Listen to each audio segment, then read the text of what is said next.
Gaw may ngadlaw, welcome na pod sa another video ni Gaw Romnick. So for today's video mga gaw, so sayo kay ta nag-andam no, sayo kay ta nagmata. So nagprepare ta kay naay nag-invite sa tuwa nga tuwang suod nga amigo. Lain kay Sir Ralph no. Salamat kay Sir sa pag-invite. So mauna bisag lain ang panahon, nagaulan. Okay ra na agaw kay lain man pud atong naong. Okay ra na mabawi-bawi na agaw muna ni biyahe dayon ta.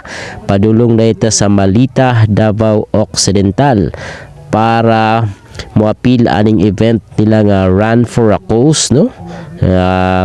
Na sila gipahigayon diri taon mga gaw kay para matabangan ang mga tao nga nanginihanglan no, labi na to mag-register ka ani para sa event. So makatabang na ka, dili lang ka makatabang sa imuhang kaugalingon, kung dili makatabang ka sa mga tao nga nanginihanglan jud og maayo mga gaw. So muna gaw nga walay pagduha-duha gaw pag-invite sa tua ni confirm dayon ta nga moadto ta diri kay para pud mamitik ta mga gaw o para suportahan ilahang event or ilahang buluhaton gaw kay Sir Bobby, kay Sir Ralph.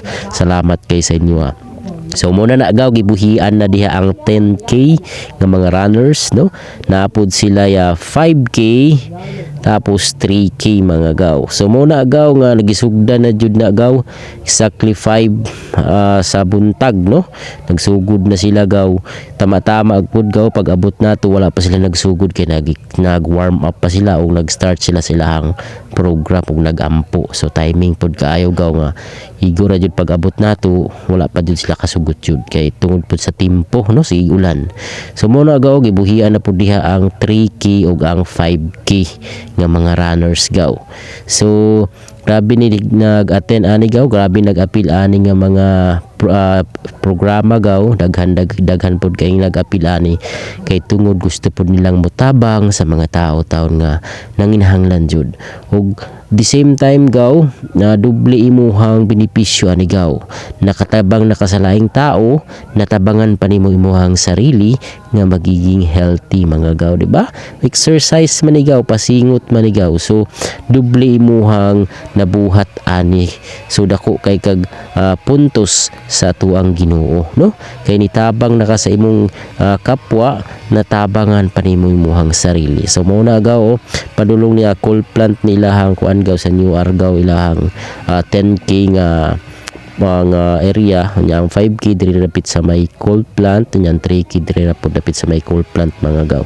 So di ata namitik ta diha, mitik atong pitikera diha gaw kay kuhapo pud kay view kay mo pa di pagbungad sa adlaw mga gaw. Makita nimo na diha nga dasig taon kay sila-silahang pagpadagan. Napud tay mga kailang nga teacher diri kay Sir Abcd, kita nato da kay Sir, shout out sa imo Sir Abcd. Ubay-ubay po dahil siya nga apil diri mga gaw. So muna gaw nga padayon lang jud taon ta sa mga ingani nga buluhaton kay para pud makatabang taon ta sa mata ato ang mga kaigsuunan nga nanginahanglan jud mga gaw. So muna gaw nga dili lang ta maghuna-huna sa atong sarili, dili maghuna-huna pud ta sa mga tao taon nga wala jud labi na kanang nay mga problema gaw. So kani nga programa gaw or event gaw dako kay tabang ni labi nang stress kay kagaw na i-jogging ra na gaw, ipasingot ra na gaw imong mga problema taon mabawas-bawasan na agaw. So at least imong hunahuna malamdagan ug malinawon pirmi imong hunahuna gaw, di ba?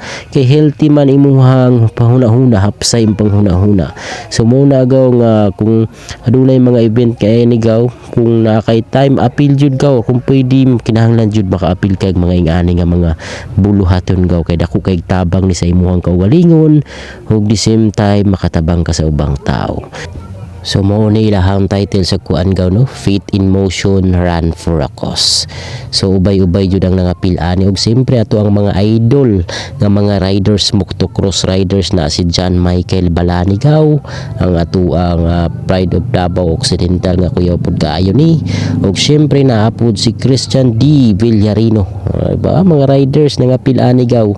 So nalipay pud ko nakit-an taon nako sila diri. So dako kay nang tabang silang sports kay paduwag pug hangin sila mga gaw. So mo na gaw, palihog og share, like, comment sa tuwang video. Daghang kayong salamat sa inyong pagsuporta. Gaw Romnick.